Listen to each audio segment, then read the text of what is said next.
everyone. Beautiful day out there. A little bit overcast, nice though.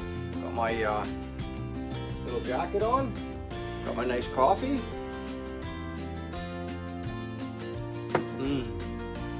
Okay, today's how-to video is going to be injecting a wax into a silicone mold. This is a Castaldo. If you look around here, it's my go-to mold making material when you gotta bake them. Okay, so what we do, okay, so I know I've got, somebody asked me for a 5-year pin. Okay, so find the pin. First off, find the mold, and this is talcum powder. Little bit of baby powder. Not a whole heck of a lot. Make sure there's nothing in the mold. You know, just look and just make sure it's all right. Lines up nicely. These things are a lifesaver when you're making waxes. Okay, if you're doing any type of wax work and injecting wax, go find yourself a mold clamp. Now I don't know if they make these ones anymore. I haven't seen them around. I've got 3 of them. I've had to repair them. Oh, this one here looks like it needs a little help. Anyway, it'll work for the demonstration. Oh, there it is. All right. Make sure they're together nice, and check your seams. Remember what I tell you? Always just rub your finger along and make sure the seams are. Then this is a little bit noisy for a minute.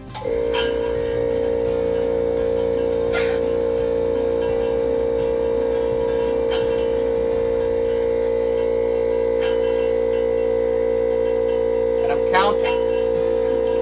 4, 5.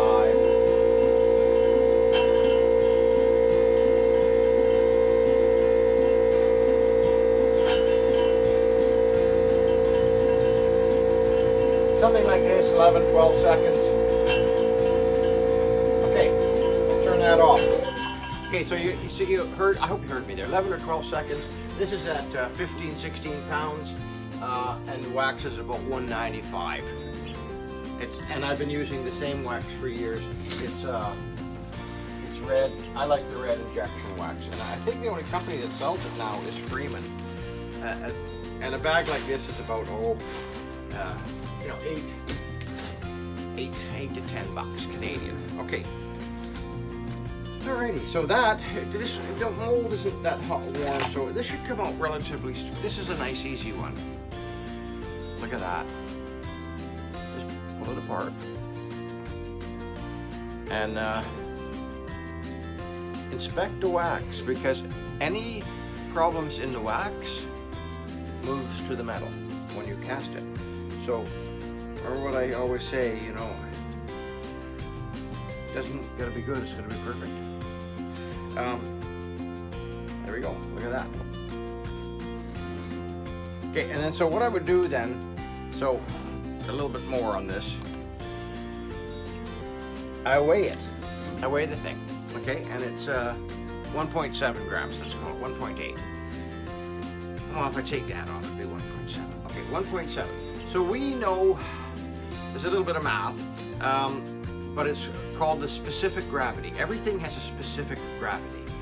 So you can do a little bit of math here, and we know the specific gravity of wax is 1, and the specific gravity of silver is 10. So we know if this weighs 1. What did I say, 1.7? If it weighs 1.7, we times it by 10. So I'll need 17 grams. 17 grams of silver. Now, if it were gold, let's say 10 karat gold, we know the specific gravity of 10 karat gold is 11.57. So I would just take this 1 and times it by 11.57, and so I would need 1.7 times 1.57 equals, I would need 19.6 grams of 10 karat yellow gold, white gold. It's still the same specific gravity.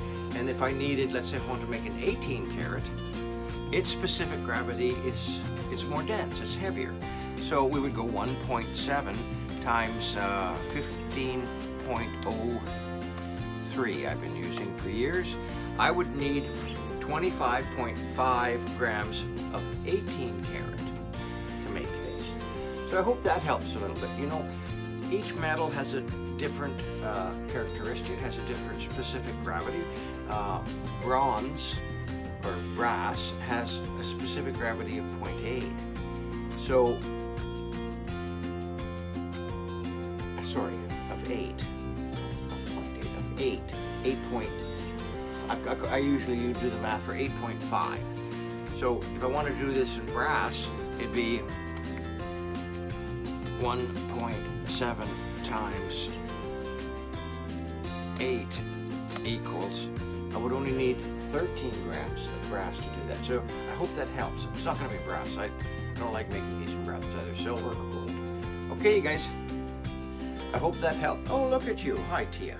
Okay, that's it. Have a cup of coffee. Call an old pal.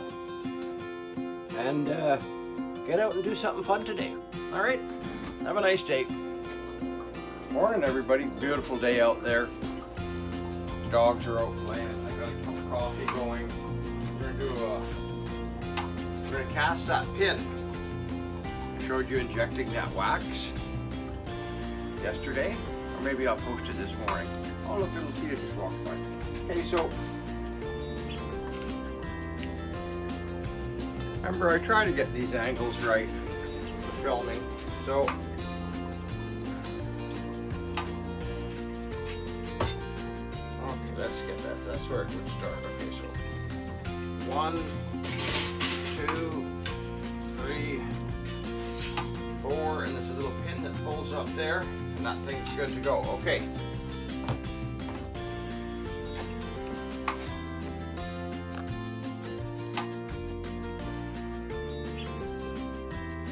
Okay.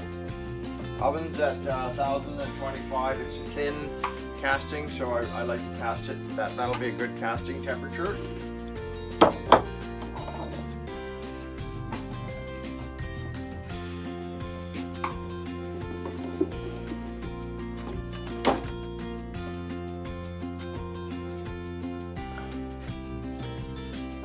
The number 1 on there, scraped on there.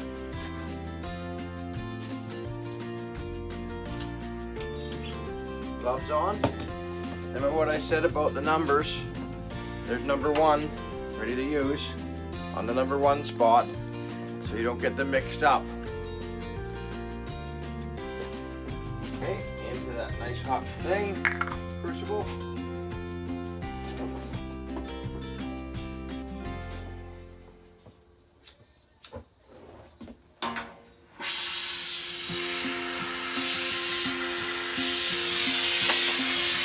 You can hear it's a nice hot flame. Some bit of boric acid. It's the powder. I showed you this before.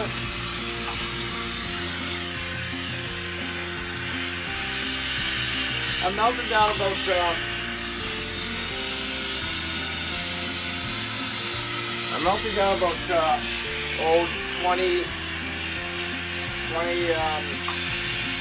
like my jammies, about 24 grams here, because the pin's about 20, I think it's at 17. Okay to have a little bit extra. To get it nice and liquidy, you know, I'm going to have to get a lens and show you how nice that looks.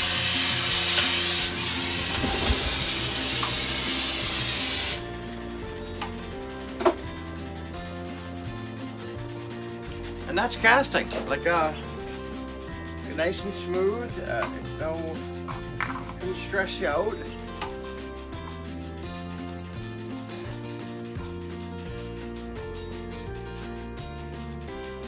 Hi, Tia. Hi. Hello. She was a rescue, so she's not very friendly. She's, I should say she's very friendly, like inside of it, you know, watching TV at night, she's up on the couch and everything like that. Great little dog. But outside, things freak her out. Okay, crucible back in the oven.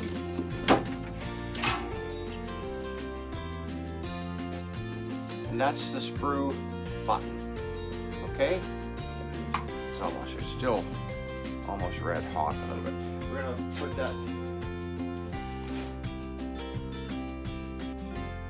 Put that on the counter over here. I got a nice little stainless steel rinse rack. I just put it on the edge and leave it there for about,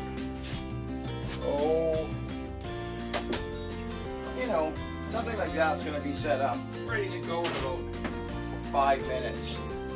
So, cup of coffee. I like silk milk lately. Trying to cut down on dairy products. Go out, do something fun today. Have a cup of coffee.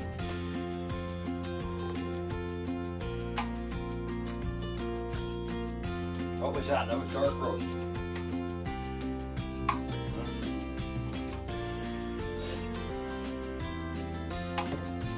Okay, you guys. Have a great day.